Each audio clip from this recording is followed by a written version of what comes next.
Welcome to tonight's edition of The Probe. So despite being able to restructure only, $1.6 billion out of more than $30 billion external debt, Ghana expects International Monetary Fund board approval for its $3 billion support program latest by May, and that's according to Finance Minister Ken Ofori-Atta just last week. He's been making a crucial pitch with an assurance to the investor community of Ghana's commitment to restoring economic stability through effective implementation of this particular support program. We'll also be hearing from the managing director of the IMF, who is meanwhile saying she will personally intervene to enable Ghana reach a deal with her creditors. But what is Ghana doing to help itself is the key question for many. Tonight we probe Ghana's IMF quest, the spring meeting verdict. We're live from Joy News here in Accra. On radio, we are on Joy 99.7 FM. We are also on a number of affiliates across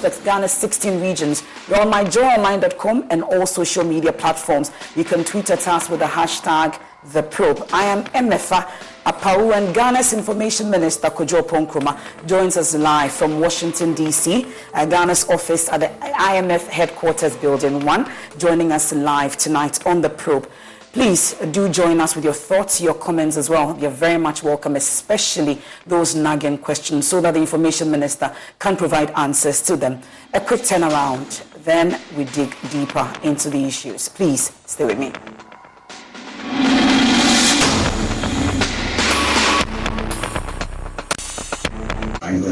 And just keep at it. And we have goodwill all around. We have negotiated in good faith with the fund, with the Paris Club, and now began with our external investors, bondholders. And I expect that, the ship will be brought to port in good order. And ready to thank Ghanaians for forbearance, very difficult time for all of us. But I think we are charting a course that will make our country a lot stronger. Mr. Grateful, the delegation is led by the Minister for Finance, supported by the Minister of State, the Governor, and the Deputy Governor also leading the Bank of Ghana's teams that are part of the delegation. We see the directors of the Ministry of Finance as well.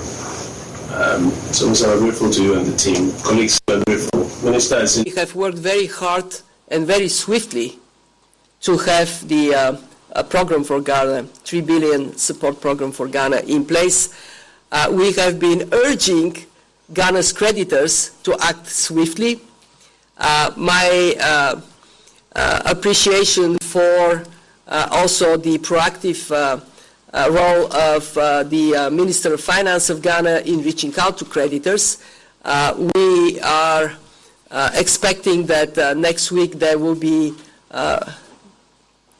discussions among creditors, and I can tell you that I use every opportunity myself to urge them to act swiftly. Let's remember that Ghana for a long time has done really well to tap markets to finance its growth path. It has been like all innocent bystanders hit by COVID, hit by the war in Ukraine, and it has complicated domestically the ability to finance the budget. So a country that has long track record of sound macroeconomic management ought to be supported to return to markets. So our program is a bridge for Ghana, and to tell you the truth, I'm actually quite optimistic. I think Ghana is going to move. The creditors are going to move, and we are going to move swiftly. So I guess the short answer to you is stay tuned and stay positive. Managing Director of the IMF, Kristalina Georgieva, there, welcoming us back to tonight's edition of The Probe. Information Minister Kojo Oppong-Nkrumah is on the other end, joining us live from Washington. So it's a good time to start talking. Thank you so much for joining us once again. Pleasure to have you on The Probe. Maybe we would have to try and see if we can hear you, Mr. Oppong-Nkrumah. You'll have to unmute, Mr. Oppong-Nkrumah. Okay, it appears he's unable to hear us. Mr. Oppong-Nkrumah, can you hear me? Maybe we'll try again, if you can hear me, Mr. Oppong-Nkrumah. Can you hear me now? Okay, can you hear me now? I mean, I'm sure that will be resolved, if we will be good. So let's start off. We know that the spring meeting for this year is ending today. It started from the 10th to the 16th. A number of issues have come up that we'll be digging deeper into, a number of questions we have. But let's talk about how it's been so far for the Ghanaian team. Can you hear me, Amifa? Can you hear me? Yes, we can hear you now, Mr. Oppong-Nkrumah. Yeah, thank you. I think first we should put in context what the spring meetings are about. The International Monetary Fund and the World Bank have 2 meetings a year. They have the spring meetings and then they have the annual meetings somewhere in October. Both meetings give the various members an opportunity to converge around and interrogate some of the emerging issues in individual economies and in the global economic space. So the spring meetings generally have afforded members of the fund and the World Bank Group an opportunity to interrogate the various issues that are going on globally in terms of global economies. But on the sides of the spring meetings, we've also been having a number of meetings with the fund.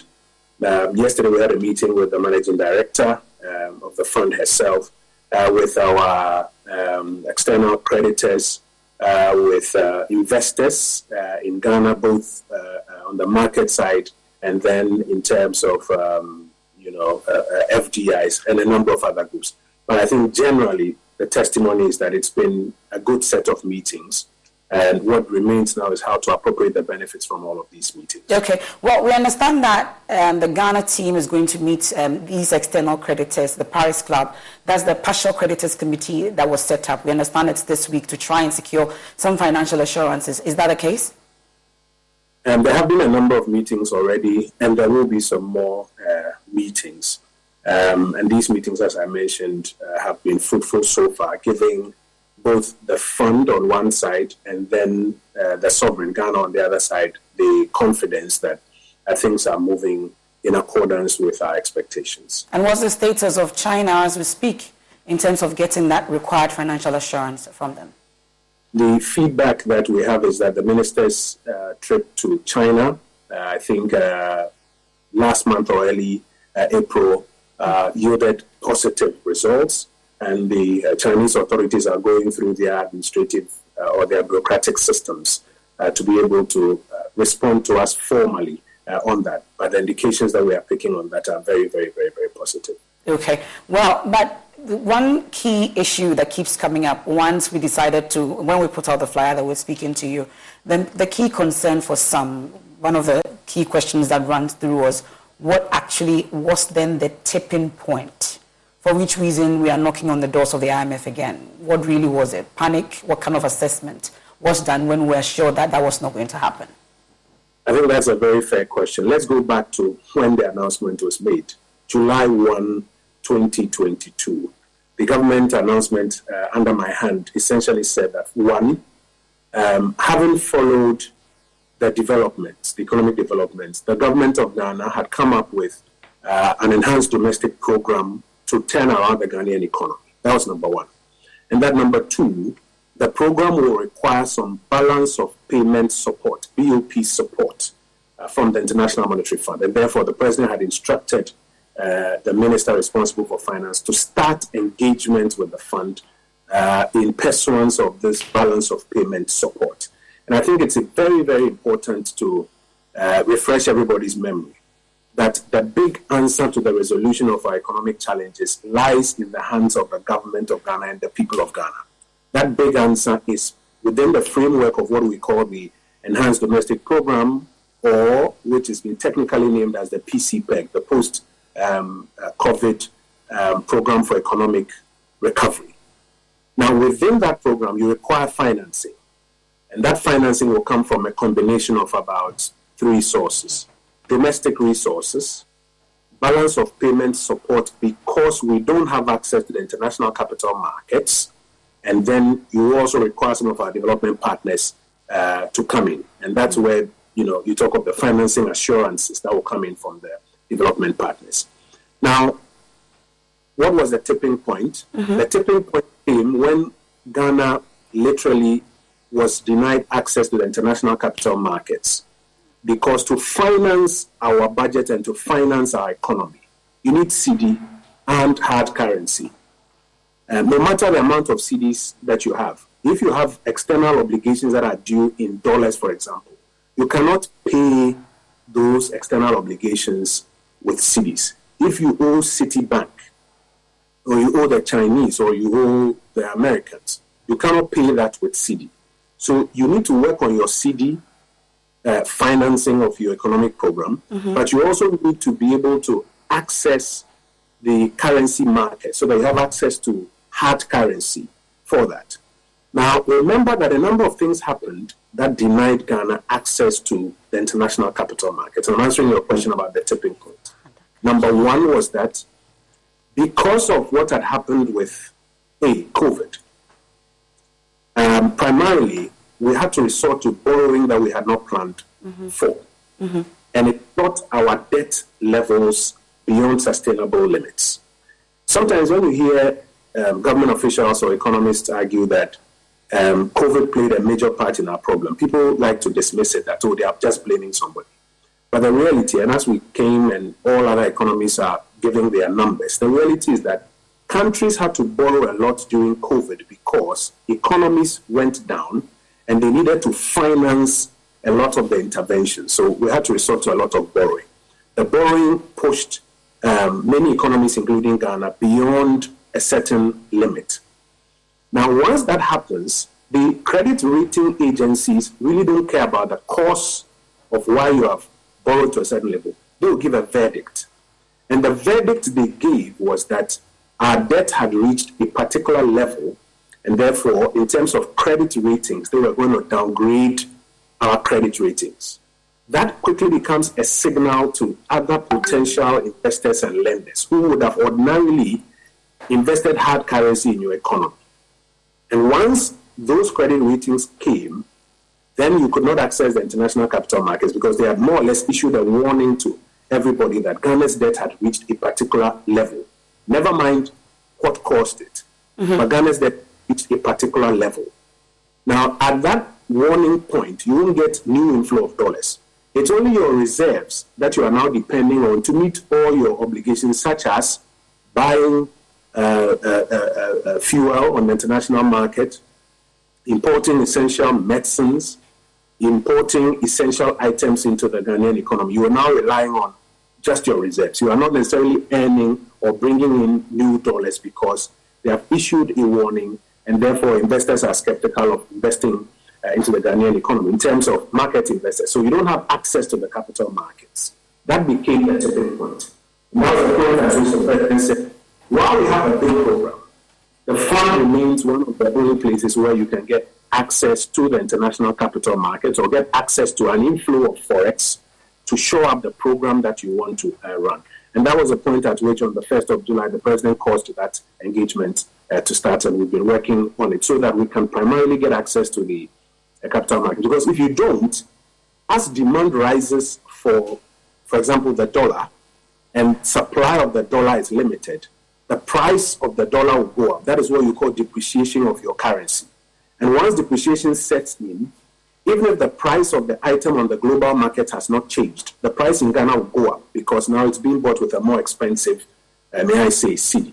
And that then culminates into your cost of living challenges that you're having. So that became the tipping point.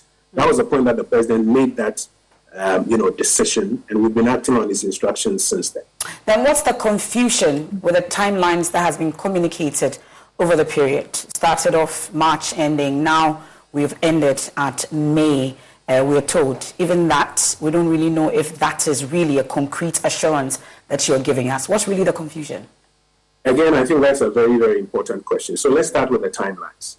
The very first timeline that was mentioned from July last year was that we expected to use 6 months to complete negotiations for a staff level agreement, so that by the end of the year, we'll have a staff level agreement.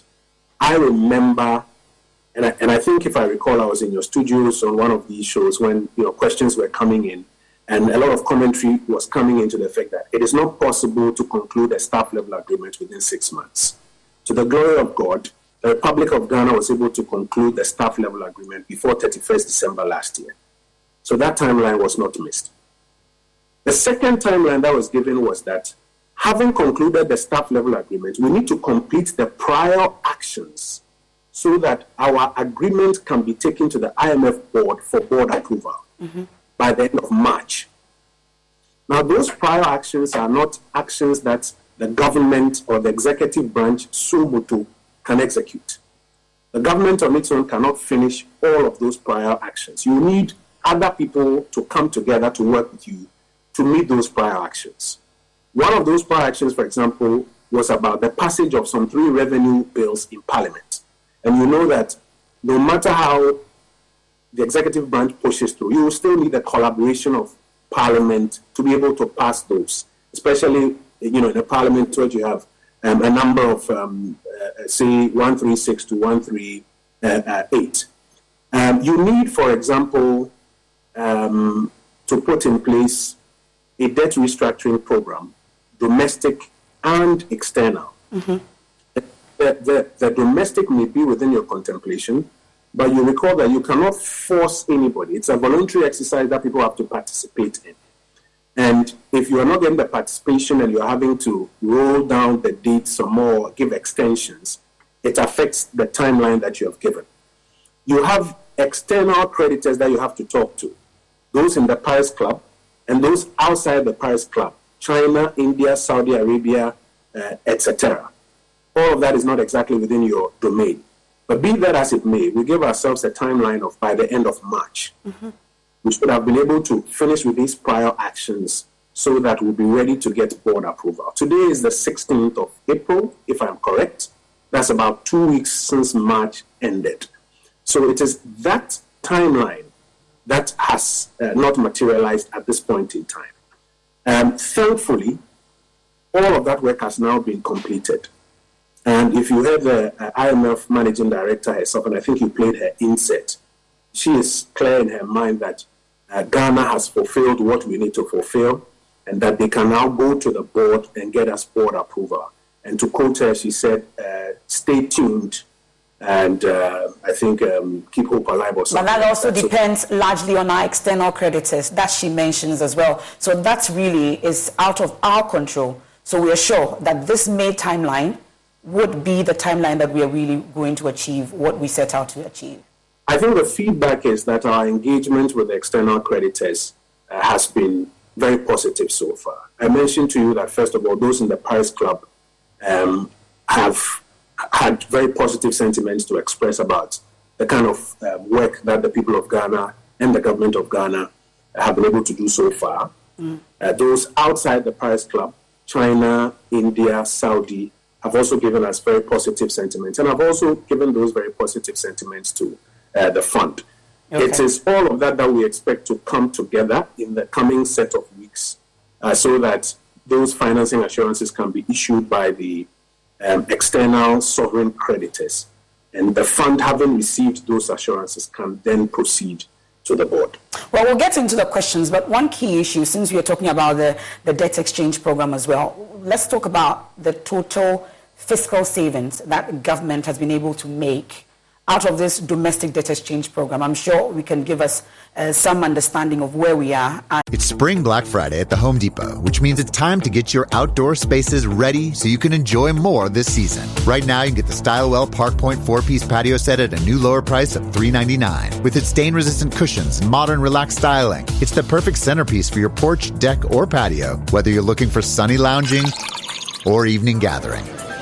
Hurry into the Home Depot to get the Stylewell Park Point patio set at a new lower price, just $3.99. Shop Spring Black Friday savings at the Home Depot. How doers get more done. With one of the best savings rates in America, banking with Capital One is the easiest decision in the history of decisions. Even easier than choosing Slash to be in your band. Next up for lead guitar. You're in. Cool. Yep, even easier than that. And with no fees or minimums on checking and savings accounts, is it even a decision? That's banking reimagined. What's in your wallet? Terms apply. See CapitalOne.com/bank for details. Capital One NA, member FDIC. And what we are hoping to use it for, how the utilization plan, if there is any. So let me talk about the utilization plan first, and then I'll answer your question about the numbers.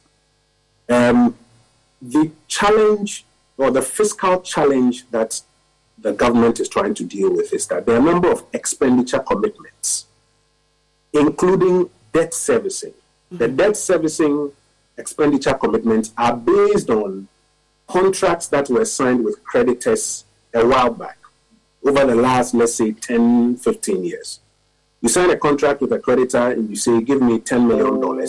I will pay you over this period at this interest rate. So every year I'll service this percentage of it. So you have contracts. You put all of those contracts into one basket, and it becomes your debt servicing part of your expenditure commitments. Then you have the government operations. So you have item one, which is compensation. Then you have goods and services. You have capital expenditure. Then you have debt servicing before you get to amortization, etc. So the debt servicing component is based on prior contracts that you have signed. Now, the forecast is that if you look at the revenues that are coming in and you compare to these expenditure commitments, government has a difficulty in servicing these expenditure commitments. What's the difficulty? What's the difficulty exactly? Because the revenues that are coming in. So, for example, if your forecast of revenues is, let's say, 100 billion, and then based on the expenditure commitments that you have made, your expenditure commitments are 130 billion. You then have a gap of 30 billion. So you ask yourself, how much can I prudentially borrow this year? Maybe it's 20 billion. So in addition to your 100 billion, assuming you meet your revenue target of 100 billion, you can only borrow about 20 billion in addition. But you have expenditure commitments of 130 billion. So the prudent thing to do is to go to that 130 billion and say, how do I make some adjustments or cuts to free up some fiscal space of about 10 billion so that at least you balance your budget? So one of the instruments is to have a conversation with the creditors that you've signed contracts with in times past and say, can we change the terms of the contract so that maybe out of that 130 billion, your obligation to creditors is 30 billion. Can we adjust the contract so that it's no longer 30 billion a year, but it's 20 billion a year? If we can adjust it, then by raising 100 billion, borrowing 20 billion, you can then honor the 120 billion obligations instead of the 130 billion obligations. So the conversation with creditors essentially was, or is, how do we adjust the old terms? How do we exchange some of the old debts for new debts at the new terms so that the government can honor its obligations? And that is the kind of conversation that has been going on. So the domestic side of it was aimed at helping the government to adjust its expenditure commitments to meet the revenues. That's number one. So it's not like there's going to be an alternate use for that money. Okay. It is commitment that you have, which if you look at the forecast, you can't meet. And therefore, you're having to adjust those commitments by exchanging the debts that underline those commitments for new debt. Sometimes you hear debt exchange, debt. It's a very simple enterprise of changing the old debts for new debts at terms that the government can honor. Now, your earlier question was about... On the total fiscal savings, exactly. Yeah. Okay, so again, just a quick correction. There are no savings here. You are only just adjusting it year by year so that you can meet the obligations. To be honest with you, as of now, there are outstanding parts of that program. Remember that cocoa bonds have not been dealt with. The dollar domestic bonds have not been dealt with. They are the outstanding parts that need to be completed. And then when all of those are settled, you have clarity of how much fiscal space you have been able to, cut out for this fiscal year, and if you program it for the subsequent fiscal year. So I will pray that we give the technocrats at the Ministry of Finance some time to finish with the cocoa bonds and then the dollar domestic bills, then we'll get a clear sense of how much fiscal space, how much of that expenditure obligation this year, next year, the next 4 or 5 years has been, may I say, cut back as a result of this intervention. Okay, but we have an idea of the level of the funding gap that our external creditors have to help out with. We have really an idea? I don't want to prejudice the conversation, especially because of the financial assurances that are going on, because these are different currencies, different countries, different currencies. Some may be willing to do more than the other. So I don't want to go into those numbers for now. I think we should just give them the room to finish and then issue the various levels of assurances, and then we can get into it. Okay. Well, let's bring in the audience questions as well. We have a number of them, so let's quickly run through them. Yeah, we're ready. We'll go through the first one. This is from Estinam. Do we have the financing assurances that we need yet? You've been touching a bit on it, but we'll go into it. Kay is also asking, how close would you say the government is in securing this particular deal? Susan is asking, would you say the negotiations are broken down between Ghana and the external creditors? Because why is the IMF managing director the one issuing urgent appeals to these creditors? Kwamina says, in terms of successes, do you believe the ongoing IMF World Bank Spring meeting has yielded any benefit for the country's quest to assess the IMF bailout? That has been touched on as well. Lord is asking, regarding the specifics, can you share exactly what is delaying the needed assurances, especially from China? So that's the first batch of questions. Yeah, we want to add more, or we'll take this one first? Okay, well, so let's go through this particular batch first, and then we can take more. So Estinam, you've been talking about it a bit, financing assurances that we need yet. So briefly, if you could add anything to that. Mr. Ponkuba. Financing assurances are expected from the external sovereigns, not necessarily the private lenders.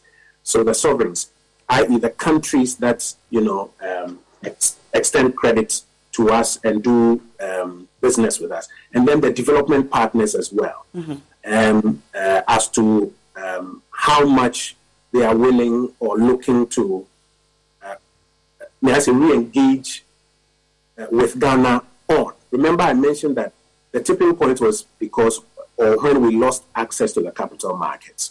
So if you don't have access to the capital markets and other people are giving assurances that they will come through, how much is each person more or less contemplating?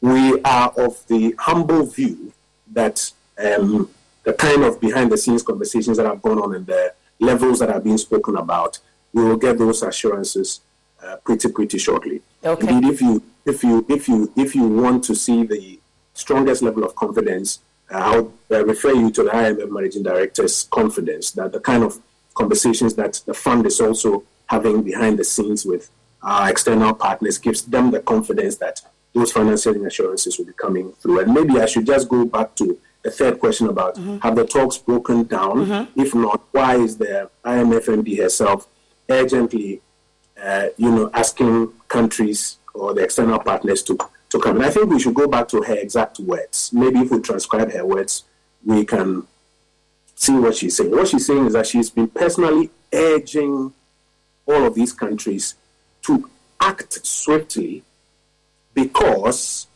and these are her words, not mine, Ghana is an innocent bystander that was hit, and that a country with a track record of sound economic management like this ought to be supported. Those are her words. You can play back for your audiences. Somebody may choose not to, hear those words but say, oh, even the IMF MD is begging for Ghana. But listen to what she's saying. She's urging countries to act swiftly because, and she says in her clip that you played, Ghana is an innocent bystander that was hit. And that a country with a track record of sound economic management like Ghana ought to be supported. And the reason is simple. There's a crisis. We have been affected by it. But if we don't get ourselves out of it quickly, conditions could deteriorate a bit further. And that's why she's urging swift action. For example, one of the ways of dealing with the external creditors is through what they call the common framework. there are about 2 ways. One of the ways is to either come through dealing with the Paris Club plus China, India, Saudi, or you can go under the common framework. A lot of experts say don't go under the common framework because if you take some of the other countries, I think Zambia and a few other countries, when you go under the common framework, these are different creditors with different models. You never probably get to the conclusion, and you need quick action. Because if you don't have quick action, the conditions could deteriorate some more.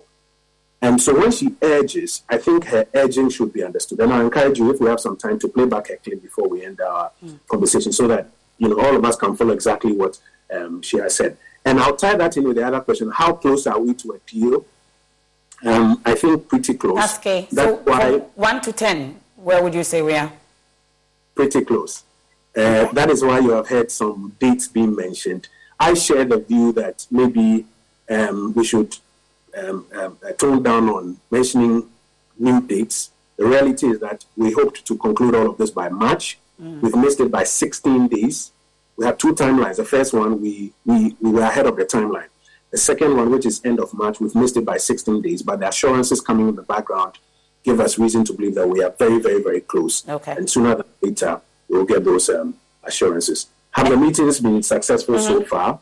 Yes, the spring meetings themselves have been very successful. And our side meetings with the various parties, particularly the investors, has also been very successful. Investors have very high levels of confidence in the Ghanaian economy, despite the difficulties that we are having. And they're of the view that once we get over this hump, we should learn lessons and build some robustness for the future. Well, on Lord's question, also, I think we've been talking about it a bit, but regarding the specifics, he wants you to share exactly what is delaying the needed assurances, especially from China. Maybe briefly on that, then we can go into other questions. Well, China is not a democracy in the sense of the word that all of us understand it. China runs a different political system, and therefore they have to go through some different levels to get their own approval, no matter the initial conversations you may have. Our understanding is that they are going through those bureaucratic levels to get the kind of approval that is required so that they can perhaps come to the table with the kind of assurances that we are able to get from them. Okay. Yeah, let's get into the next batch. We have a number of them, so we can run quickly through all the questions that have come in so far. We have one from Hashim. He says the finance minister spoke recently in Washington and mentioned that government is looking at an end of May timeline to assess the IMF deal. Now, he spoke the next day and urged caution. What's necessitating this flip-flopping, he's asking. And Xavier says some analysts, including Dr. Theo Champong, Professor Bokping, and Lord Mensah, are all asking government to stop issuing timelines. Will the finance minister stop speaking about definite timelines? Xavier. Well, let's go in. Musbao says, is there a fear in government circles that Ghana may be like Zambia, which got a staff-level agreement but struggling to get the needed external creditor assurances to move the IMF deal forward? The next one, and we have one from Samuel. It says, what do you... Okay, this from Joseph. What are the current 3 taxes?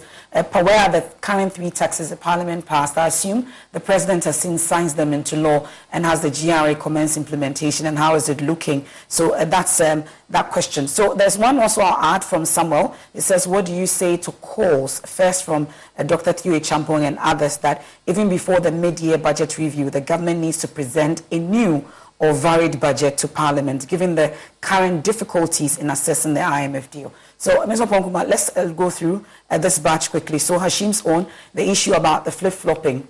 First, he spoke, and the very next day, asking us to exercise some caution. What really is there? No, so, I don't think it's flip-flopping. I think this is what some people would describe as cautious optimism. Yes, we're optimistic that it will land well, looking at the kind of conversations that have taken place so far. But I think it's also important to be cautious that we are not out of the woods yet. There's a lot of work. In fact, when you get a board approval, that's not the end. That's actually the beginning of the real work. If you recall the press conference we had at the Finance Ministry when the SLA was announced, I remember mentioning in our closing remarks that there was a lot of work that needed to be done between the SLA and getting board approval. And today, time has borne us right. And actually, when we are done with the board approval, it's not the end. There now needs to be a lot of work, first of all, on getting the balance of payment supported program of the IMF, getting it right, and then getting the bigger economic recovery program right as well. So it's cautious optimism, and I think we can all take it in good faith.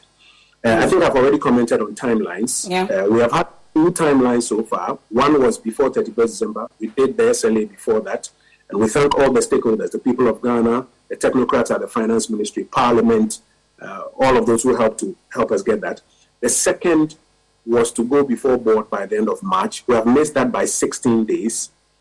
And as I explained earlier, because a lot of the prior actions may not exclusively be within our domain, you need other partners to come on board. You were just asking me about China and all of those other people. But thankfully, I think we are landing well. So for these economists, for instance, maybe we should stop issuing timelines and stick to the work.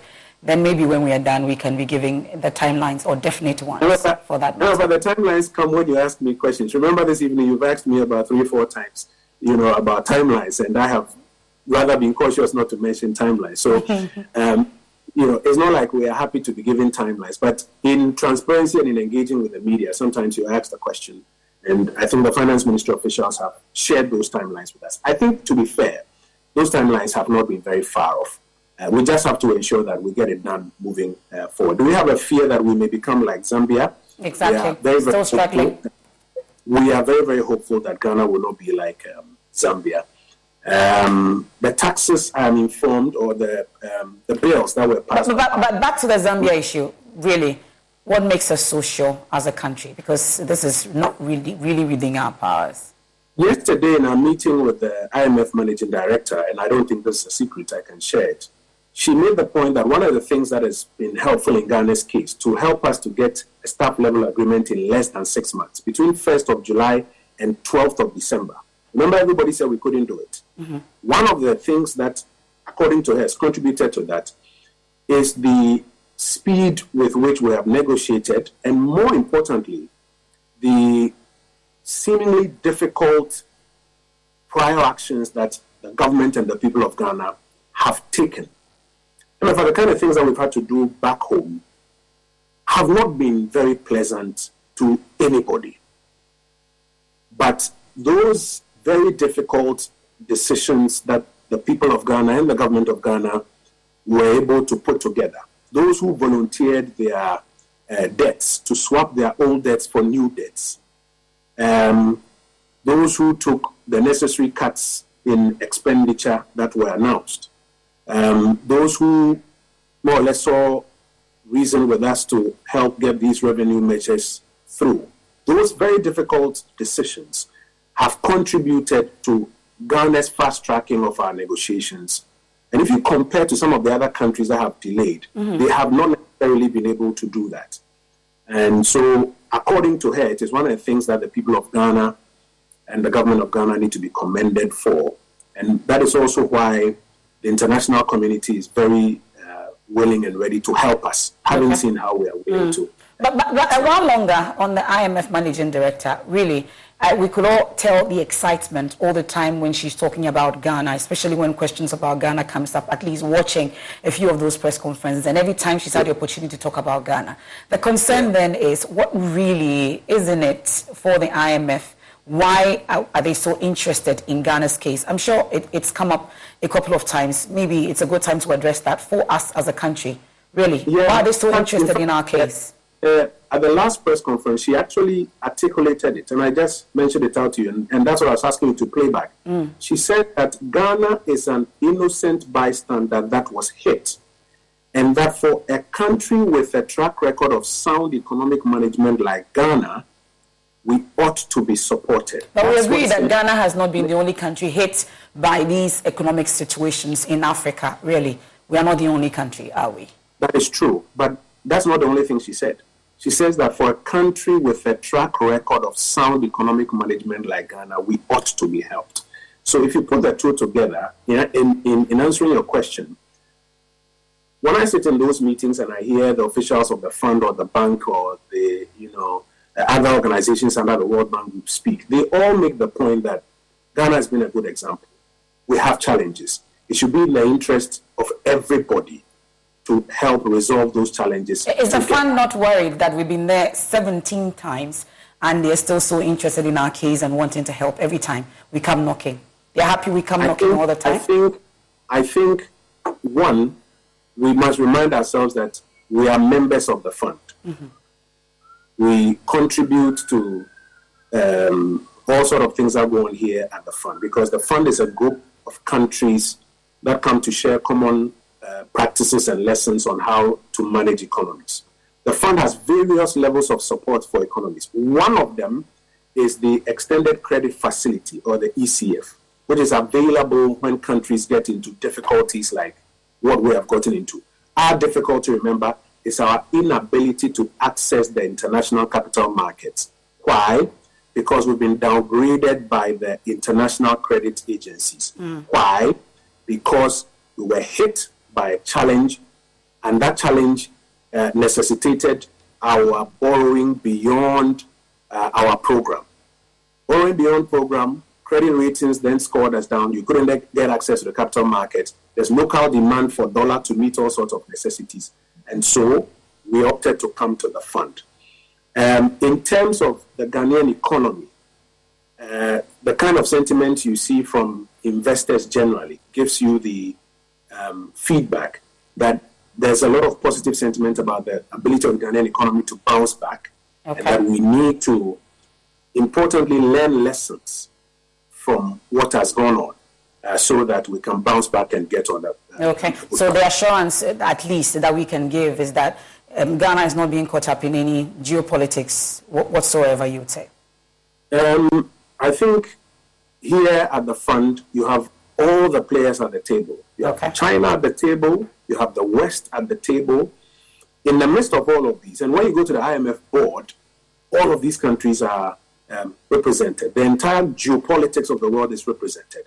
So even if there's geopolitics, it will be resolved at the board table. And if the world decides that Ghana should be supported, you cannot say, therefore, that it is because of geopolitics. Okay. Well, we'll take someone's question on the issue about Dr. Theo Champong and others, that even before the mid-year budget review, the government needs to present a new or varied budget to Parliament, given the current difficulties in assessing the IMF deal. Let's go back. In my answers to your questions, I said we have a bigger economic recovery program, which we announced on the 1st of July in the statement that was under my signature, under my hand. That program, the Enhanced Domestic Program, which after all the consultations we've rechristened the PCPEG, is the big program to get us out of the economic challenge in which we are. Remember, 2017, 2018, 2019, our economy was on the rise. Then we had a challenge. And following that challenge, we drew up a program called the PCPEG. The PCPEG requires 3 instruments of financing. You need CD to fund it. It's called domestic resource mobilization. You need hard currency. You would have ordinarily gone to the capital markets. But because you've been downgraded and you don't have access, that's why you need the fund to come in and give you that plug. And then you need the third level, financing from the development partners. That is the financing assurances that you are looking for, which, from all intents and purposes, we are close to securing. So you can conclude on that. No, so if you put all of that together, you have clarity of what we are looking for at this stage. Now, if by the time we do, let's say, quarter one assessment, because remember, we've just finished quarter one, January, February, March. We've just started quarter two, April. If by the time we get midway into quarter two, there's reason to believe that, for example, domestic resource mobilization is not performing.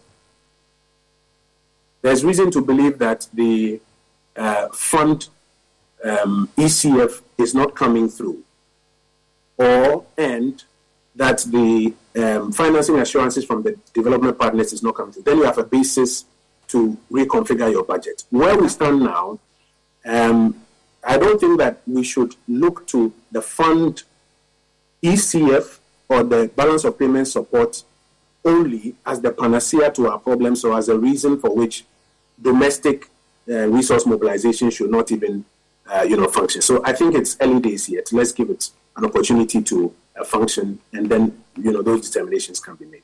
Let's talk about the 3 taxes. It was key. You wanted it passed, at least. We heard you talk about it.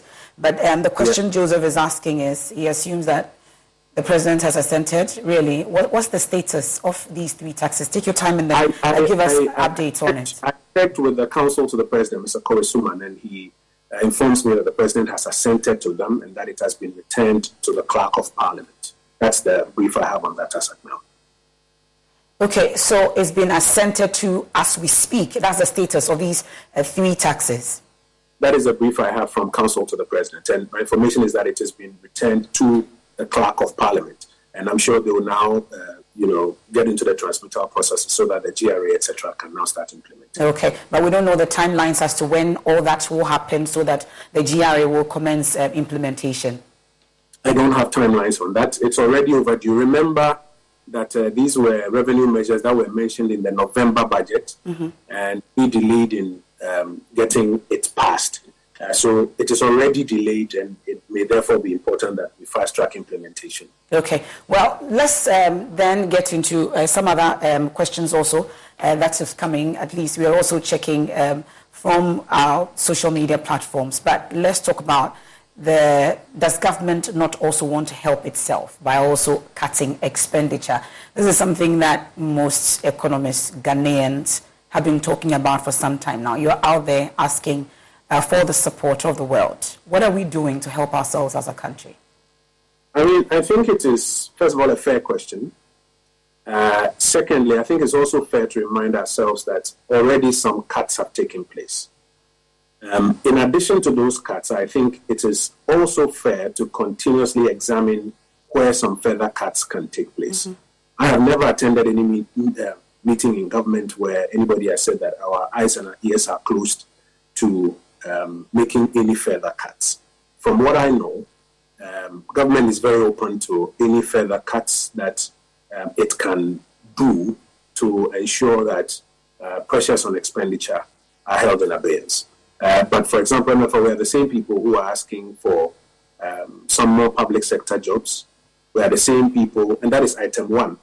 We are the same people who are asking for the budgetary allocations of ministries to be released so that they can deliver on the social contract that we have. That's item 2. We are the same people who are asking for more roads in our constituencies. That's item 3, capital expenditure.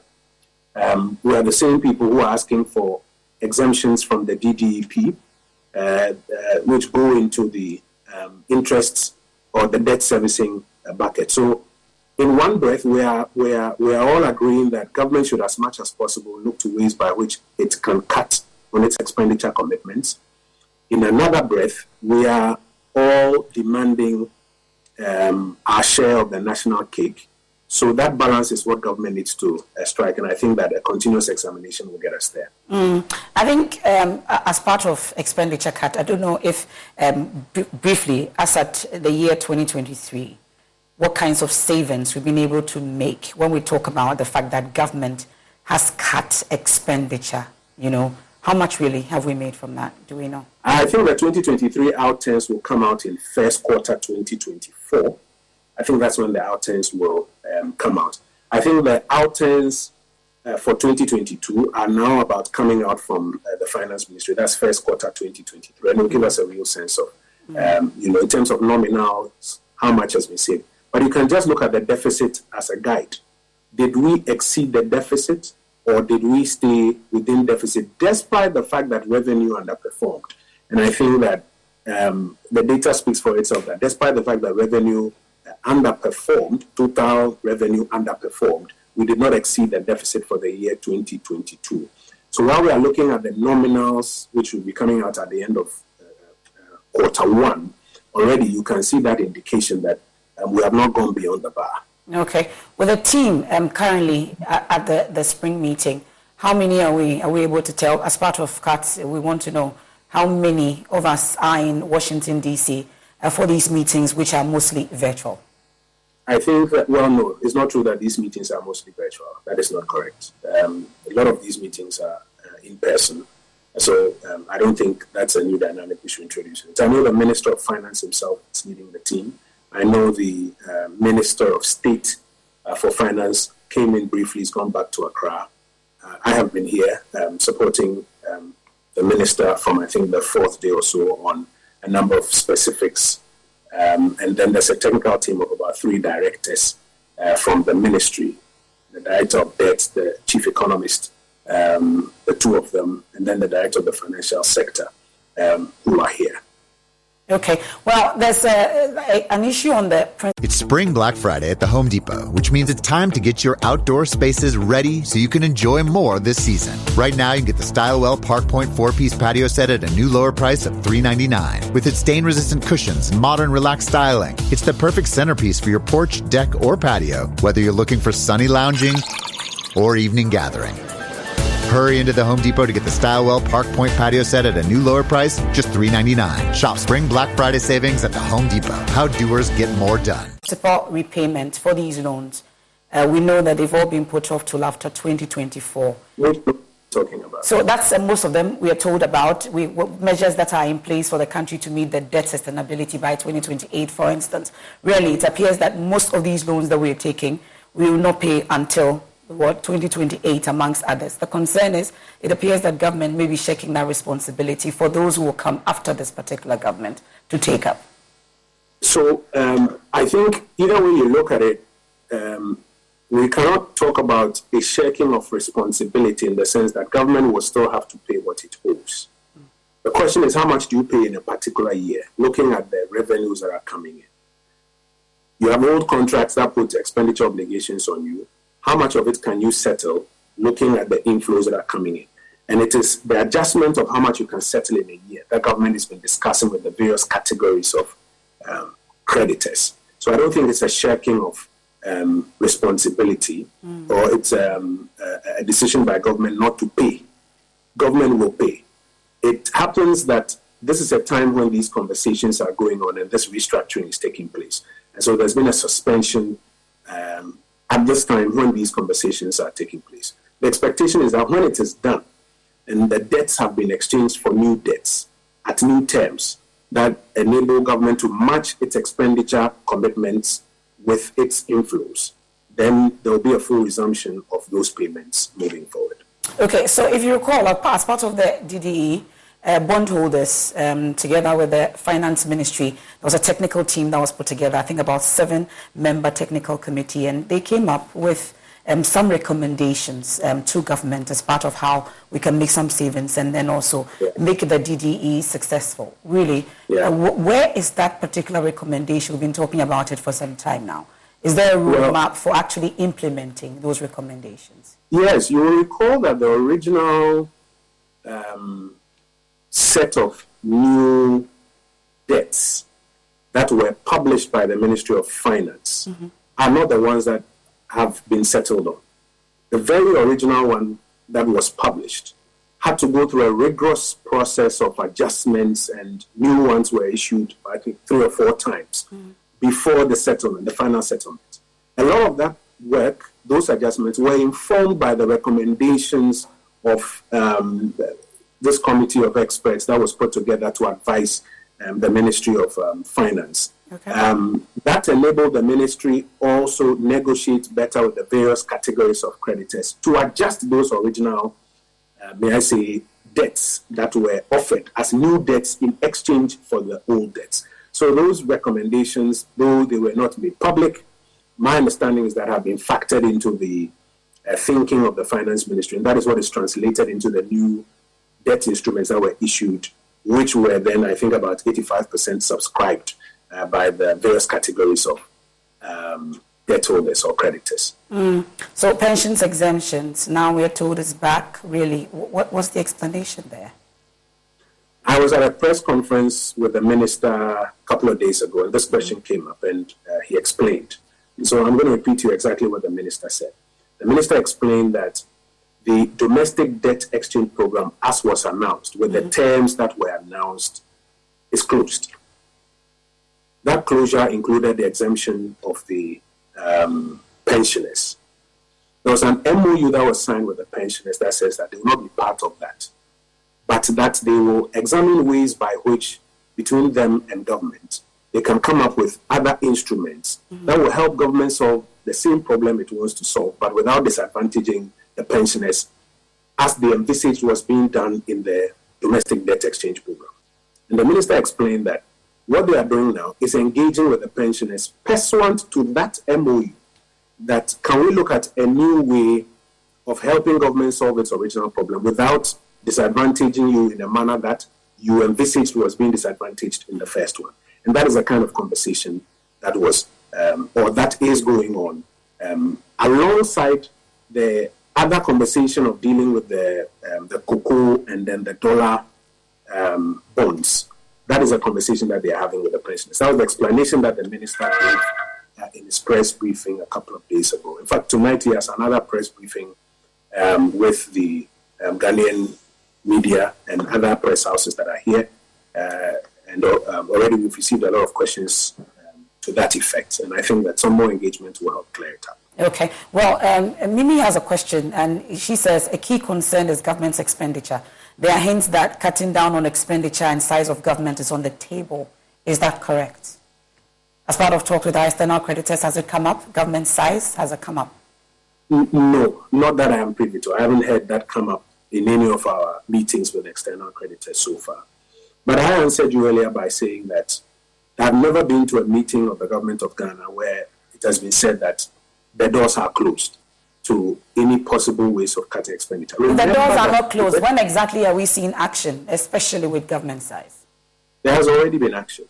I've already mentioned to you that, in fact, you asked that, so what are the outcomes for 2022? And I reminded you of the timelines, that the timelines are now due for the numbers to come out. There's already been action on various levels. And I've mentioned that the doors are not closed to further cuts as are being examined. And as we go through and as we examine some more, if there are places where some more cuts can be done, it makes sense to make those cuts. But as in the number of ministers, that we are not going to see any, cut reduction in that size. Are we ever going to see that? The understanding I have is that Parliament does not even share that view. The Parliament does not share the view that the number of ministers should be reduced? No. How so? You saw what happened in Parliament the last time. Literally, that question was put on the table. Despite all the conversations, the last time it was put on the table, you saw the numbers. So Parliament as a body does not even share that view. But as I've mentioned, and listen, the reason that Parliament doesn't share that view, for example, I am a Minister of State. I don't get paid 1 cedi as a Minister of State. I get paid as a Member of Parliament. So whether I was a minister or not, my cost to the Ghanaian Republic will not change. And a good number of these ministers that are spoken about are members of Parliament. It doesn't cost the taxpayer any extra because they are paid as members of Parliament. This is very different from the previous scenario where you had persons who were being paid as members of Parliament and at the same time being paid as ministers of state. But I don't want to get into those arguments which sometimes get partisan, etc. Number one, some cuts have been made. Number two, the doors are not closed, and any opportunity to do some cuts, I think it makes sense that government will respond to those opportunities. Okay. Mr. Oppong-Nkrumah, at this point, we'll leave it here, and we look forward to that press conference also to be held by the Finance Minister. George Weah is there for us, so we'll definitely bring you live updates. But maybe a word or two from Washington just before we go.